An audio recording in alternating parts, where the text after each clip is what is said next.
What's happening, guys? Hera here. This is going to be episode 9 of Guild Wars 2. And in this episode we're going to continue some more basics. So, where am I? Pretty much I took the liberty to jump ahead here for the start of this basic. Now, this is inside the first city of the chart. And every city in the game has one of these. But there are so many people that are unaware of what they do and what they are for. I thought it'd be worth throwing out. What we have here is a portal, or as more it's called, an Asura gate. Now the Asura gate is located in every one of the major cities that are for your starting area, but a lot of people don't know what about them more than anything else. They don't know they exist, and people come into the game and, you know, the first thing they do is they choose a different character from, say, their best friend, or their friend is playing a Char, their other friend is playing a Norn, and so forth, and they start in these two different maps. And now they have this choice to actually meet up and go together if they just... Alright, so for example, as a Char, you start about here, give or take, this area. You're running around here in your starting area. If you just run into the city and all the way over to the end, you'll get access to this. And this is the Asura site, at least the Lion's Arch. And I'll just bring that up there quickly. And now that we are into Lion's Arch, what you will see here, okay, I've moved to the overflow, is that immediately when I look around, we have portals everywhere. Portals, portals, and more portals. And each one of these lead to each of the different cities. Which one they lead to, you can check on the map. Fast grapple to, well, actually, I'm not so sure. Warden Scout. Is that how you find them out generally? Yeah, I think you could just look to see who's guarding the entrance. It'll tell you where it is. So you have the Seth shoulder here, so you can pretty much guarantee this is going to be for the humans. Then when you go across to this one over here, for example, this looks like the Norn. Yeah, this is the Norn gate. And then we have back over to the Char gate. And over here we have the little guys, or the Asura, the guys who actually created the gate. I'm just going to call them the imps. And so forth. And what people can do, for example, is to jump in, just go into them and get to their other city. And once they're in the other city, you can start playing and grouping up with your friends. The only downside to this is you need to have a little bit of knowledge in the game about the portals. So what we have here is, now I'm at this city, for example, and just to turn around and say I wanted to play, one of my friends rolled one of these little guys, and we should look at the map. Now you can see I'm here, so I'm going to zoom out quickly and have a look at the entire map just to find out where my actual core location is. And as you can see, it's actually over here, because this is where my quest is. This is my main quest. Now I can teleport directly now from here across. It's a bit of a distance, or I could just continue to play it on the side. Now the only problem with playing on the side is because the core quest is not available here for me. But I can always teleport back at any time to do that, and that's something that we're going to just jump ahead and do now. I've actually discovered this point here, so I'm happy with that, and I can teleport to that city from any time I want to look at the map. It'll cost me, however, something I do not have. So you can see this is 46. I don't think I am very rich right now. In fact, I've only got 1 silver. So what I'm going to do is I'm just going to teleport back in and out. I'll just pause the video for a moment while we go through this.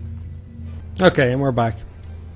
So what I'm going to do now is just continue on. We'll do a little bit of questing, and as we move forward, we shall just cover the last few basics that I can think of, and then we'll just start doing some exploratory. I'm going to do faster paced videos, you know. I'm just going to try speed through this character. I want to get him up to max level so we can start going through all the major aspects of this game, which is the world versus world and the PvP.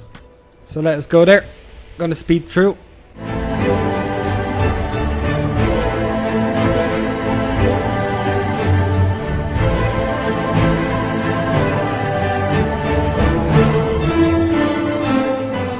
And we're back. Okay, well, let's continue now with the quest. So I can give a little bit more familiarity when it comes to this, because there is some bit of a grind that you'll find later. I'm gonna raise a 21 mug salute to our fallen friends.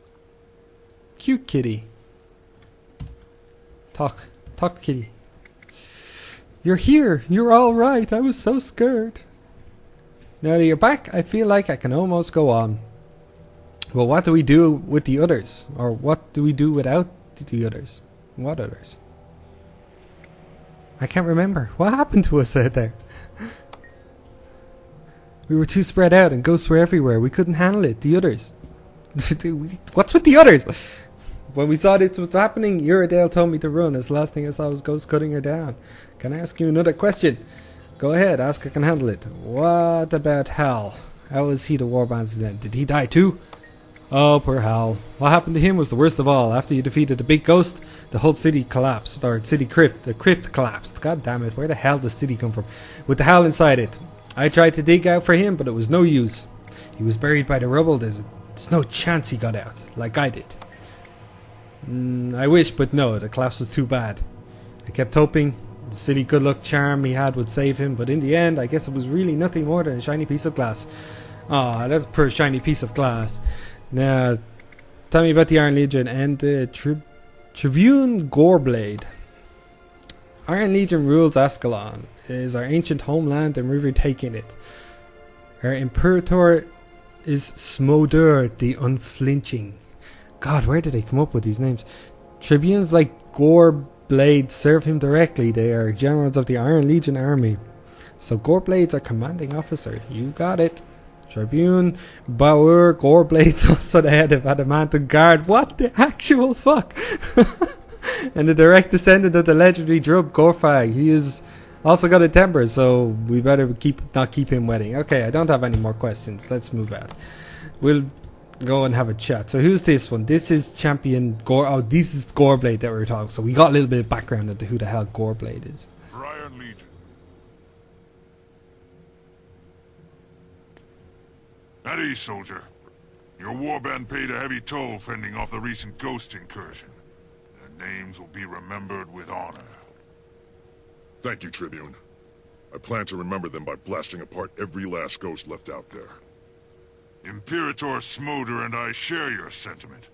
The Iron Legion must find a way to end this ghost problem for good.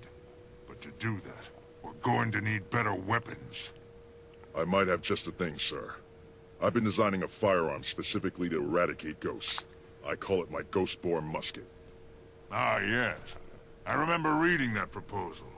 Between that and your performance against Baradin, I'm promoting you to acting Legionnaire. Do well, and it'll be permanent. Thank you, sir. But my warband's been decimated. There's only one other soldier left. You can solve that problem the Iron Legion way. Build a new warband and bring me a working prototype of that weapon. Clear? Clear, sir. I'll build a warband and a weapon the Iron Legion can be proud to call their own. Makes you wonder if you should have just rolled an engineer on this class, because it just so makes sense.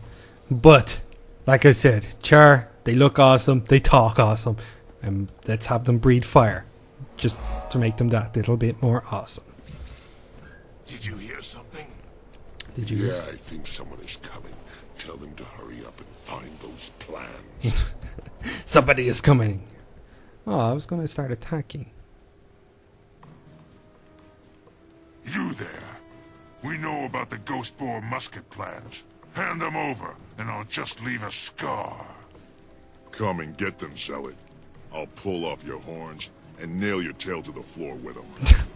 Oh, I'm going to enjoy roasting you alive.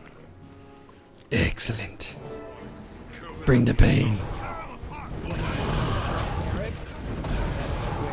Let's go.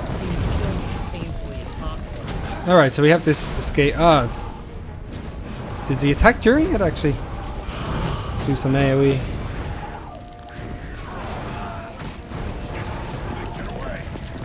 Okay, so they've all been taken out pretty swiftly actually. That did not require a lot of effort. What level are they? 2? Aha, you see? Oh, this brings me on to the next little part, and I'll probably just close that off for this episode. Keep it in time frame.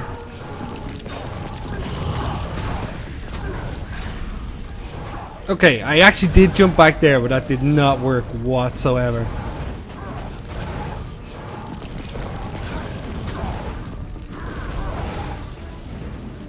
Now, As you can see here, what's happened now is I have turned around and my level has been adjusted to match the area I am in. This is core to the game and very, very useful, especially later on when you want to help your friends, as well as, you know, actually no, there's no real world PvP, so to speak. But in general, whenever you go back into the areas, you can pretty much farm them based on the actual level you are. This is a good way to actually farm. So what actually happens is when you enter an area and your level, you have the effective level. And as you can see, all of your stats have been reduced by a certain amount of percentage. In this case, my critical chance has gone up. How awesome. But yeah, that's probably because of the modifier. And, you know, it comes in really good, so you can go back and you can help, and you're always at the same level as the people you're playing with, and this is really, really good, especially if they're far behind and you want to give them a hand and jump in onto all of the scenarios and events that are going on in the world.